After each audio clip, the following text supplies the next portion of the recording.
अर्थातच आज राज्यभरात कोसळत असलेल्या मुसळधार पावसानं पुढील 3 तास राज्यामध्ये रेड अलर्ट जारी करण्यात आलेला आहे। मुंबई, पुणे, रायगड, पालघर या 4 जिल्ह्यांना हवामान विभागानं रेड अलर्ट दिलेला आहे।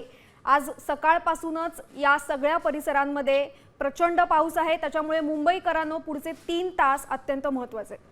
या संदर्भात अधिक माहिती घेऊया आमचे प्रतिनिधी विशाल सवणे यांच्याकडून। विशाल, पुढचे 3 तास मुंबईमध्ये रेड अलर्ट आहे, काय माहिती?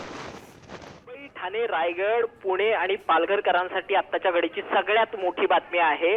हवामान खात्याने या संपूर्ण जिल्ह्यांना म्हणजे रायगड असेल, पुणे असेल, पालघर, त्याचबरोबर ठाणे, मुंबई सबर्बन असेल आणि मुंबई सिटी या संपूर्ण जिल्ह्याला जे आहे ते रेड अलर्ट दिलेला आहे। पुढील 3 तास जे आहे ते मुसळधार ते अतिमुसळधार पाऊस कोसळणार असल्याचा अंदाज जो आहे तो हवामान खात्याने व्यक्त केलेला आहे। त्याचबरोबर ताशी 80 ते 90 किलोमीटर प्रति वेगाने वारे वाहणार असल्याचा अंदाज देखील व्यक्त केलेला आहे।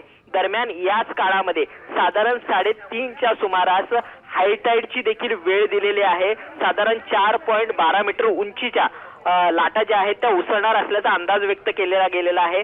याच काळात जर मोठ्या प्रमाणावर पाऊस कोसळला तर मुंबईमध्ये त्याचबरोबर आजूबाजूच्या परिसरामध्ये मोठ्या प्रमाणावर पाणी तुंबण्याची शक्यता देखील व्यक्त केली जाते। त्यामुळे गरज असेल तरच घराबाहेर पडा अशा स्वरूपाच्या सूचना देखील प्रशासनाकडून दिल्या जात आहेत।